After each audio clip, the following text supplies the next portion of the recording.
Good afternoon, ladies and gentlemen, boys and girls, children of all ages. So, I asked you guys that question last night. What would you do if you had $60,000 right now? And I got a lot of interesting responses. A lot of you guys responded the exact same way I originally answered that question, except for I was given a lot more money. I was asked what I would do if I had $100,000. So, you guys, everybody pretty much gave, like I said, the same answers that I did. That's why I said there's no right or wrong answer.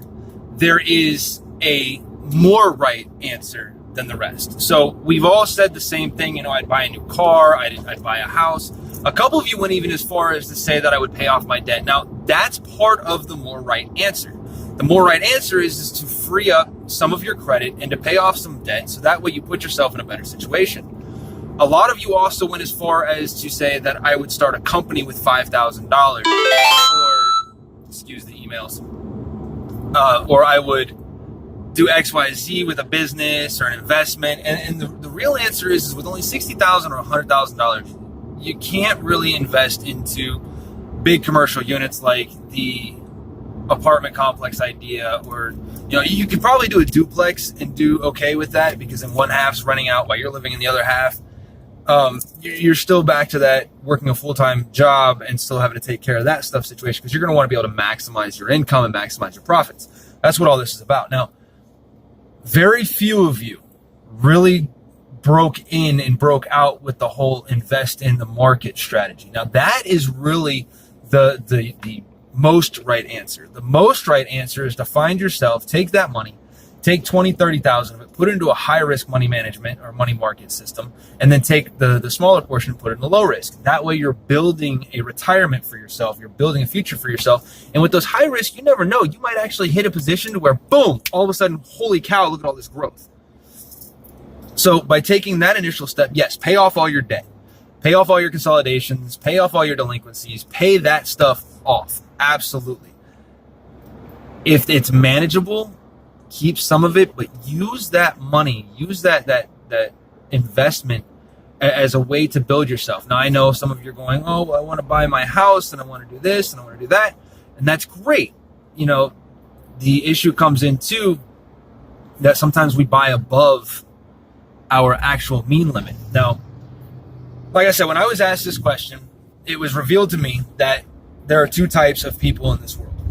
That if you give them $100,000, this is what they're going to do. Subject A takes $100,000, and a little backstory on Subject A before I get all the way into this.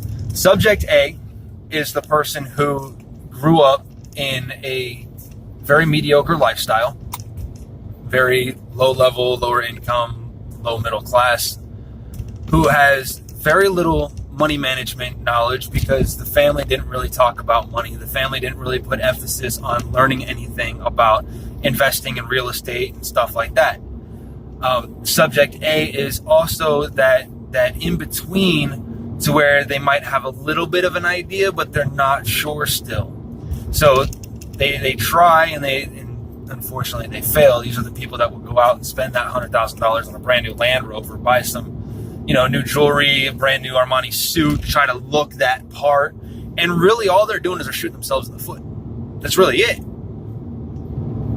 Now, Subject B is the one that they grew up in money, they grew up in upper middle class, maybe lower, or upper middle class, maybe lower upper class, and they understand funds and money and how to make it grow and how to build it. These are also the same ones that have gone to college, and they have a little bit of a different idea and an outlook on how to make funds grow and how to set everything up.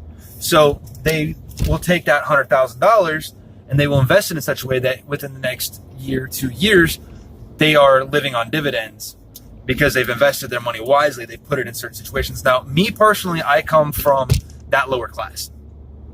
That's where I originated.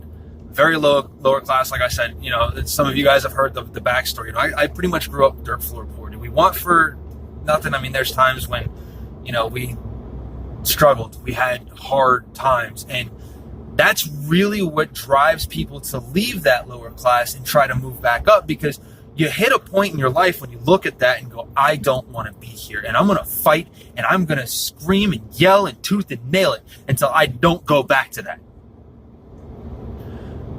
I also grew up in a family, though, even though I was down at that point, that did try to teach the importance of saving and try to teach the importance of investing. But the issue is we didn't really do it. So without really doing it, I was never brought into that to understand it, to become part of that circle. It was not an important aspect. See, I've noticed a difference, and I have friends in all walks of life. I've got a friend of mine who's a realtor over in California worth buku dollar right now, and he's done really well for himself in the investment world. And he's someone that I do talk to occasionally to try to get some information. I have friends that are in the very low class, and they're happy there. I have friends that are in the upper middle class, and they're happy there. I have friends from all walks of life, and that's really where I learned from. You get different types of people in different situations, and that really helps you to take a complete look about on everything. So you can really go, is this what I want to do? Is this where I want to be? Now you can go out, you can buy the house, you can buy the car. I mean, for goodness sakes, I did the car thing. Making good money, I went out and bought a nice new car. You can also, like I said, you can buy the house that's outside your means, but you're inevitably, if you're not at 18, 19, 20, 21, 22, 23, I'll even to 25 years old. If you're not taking that first 7 years and pumping your money into investments and learning investments, you're shooting yourself in the foot. And I say that because I didn't do that. Because I didn't know any better. I had to learn the hard way. And I joke with people, go, oh, I went to the school of hard knocks, and and kind of in a way that's sad, because I had to learn all this stuff the hard way, and I had to really push around to better myself and to become a better person, and to really pick myself up into a position where I can make the money that I want to make, and to build myself the way I want to build myself.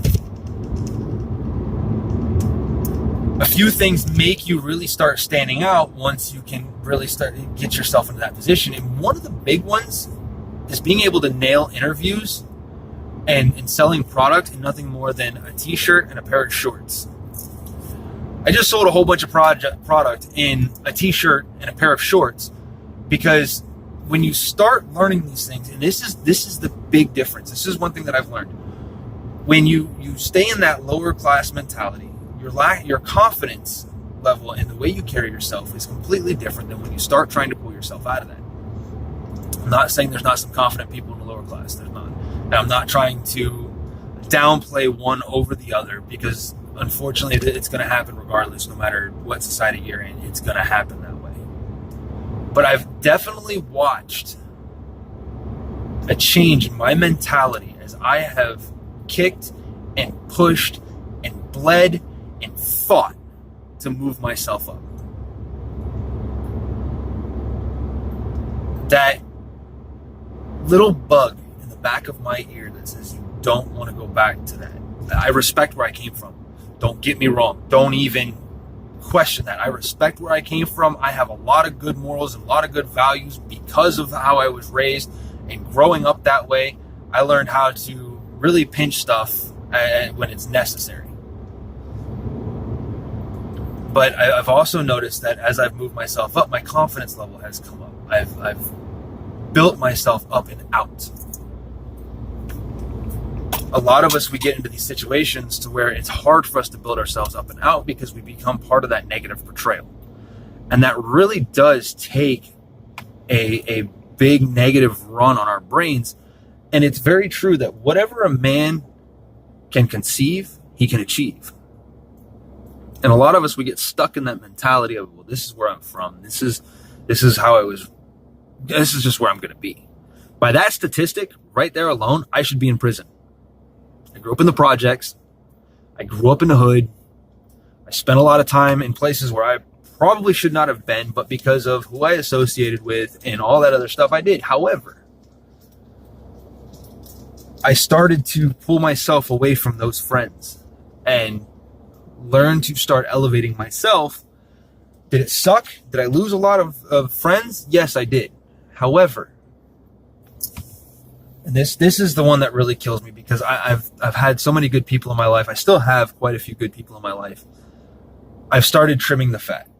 And really trimming the fat helps you maneuver to a higher level. And you're going to notice, you start limiting your time here and limiting your time there and really picking and choosing who you're going to spend your time with, you'll start to notice where you start to fall. One of the things I've always said and I've always agreed with is you've got to have friends that do better than you. By having those friends that do better than you, they push you, and it's not even like a force push. It's a, wow, and I hate this phrase, it's keeping up with the Joneses. It's watching those people do great things and going, man, I can do that. And then you go out and do it. It's elevating yourself to a position that makes you feel better. You know what I mean? Because at the end of the night, you get to put your head on the pillow and think about everything that happened that day. And then when you wake up in the morning, you have to look yourself in the eyes and be happy with the person that you see looking back.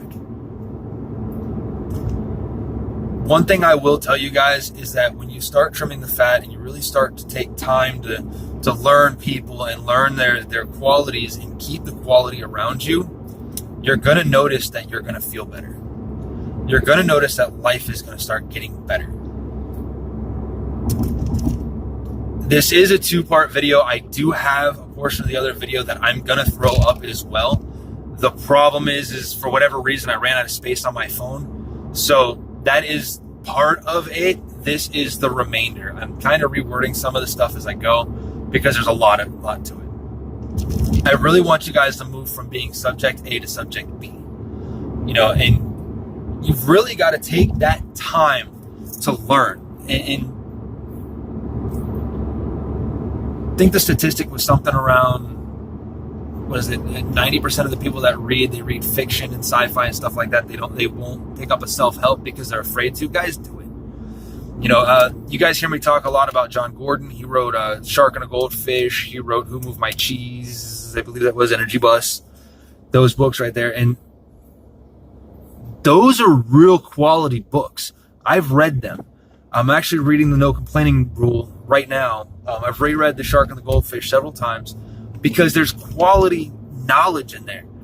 The way he breaks it down in such a way that you start to look at it and you go, wait a minute, this is right. And that's really what's changed my mind and my aspects toward life, and I shouldn't say aspects, I should say outlook on life and some of the aspects in my life, to where I really break up my core ideals and kind of reshuffle them around. I fix some of my priorities and where I prioritize things and how I set stuff up. And I've noticed a positive change in my life. Again, I just went out and sold a bunch of product in shorts and a t-shirt.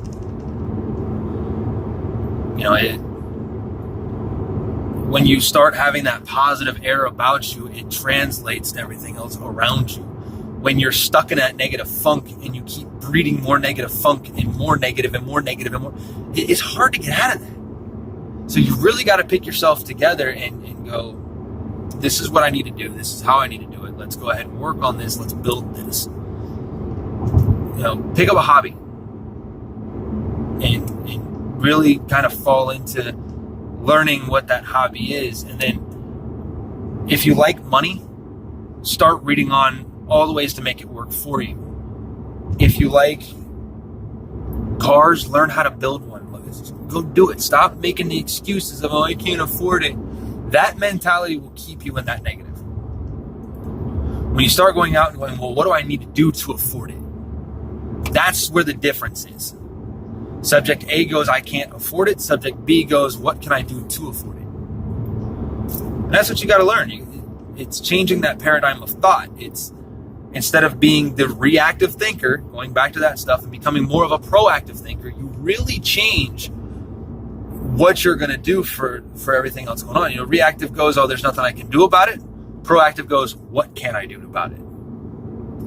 So, guys, I hope that you got a lot of information off that. Like I said, I'm going to post up both videos. Again, take the lessons that you're learning now and apply them for your future.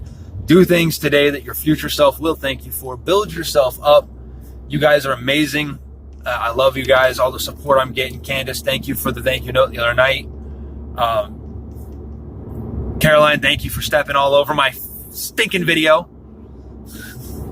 But again, any questions, anything that I can help you guys answer, I'm going to do the best that I can. If I don't have the answer right away, best believe that I'm going to do everything in my power to help you find that answer. Please feel free to message me any of your questions.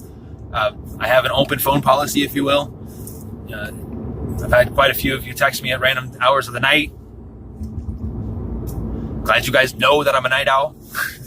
So, again, please continue to do what you're doing by bettering yourself and moving forward. And please keep learning something new every day. I will talk to you guys later.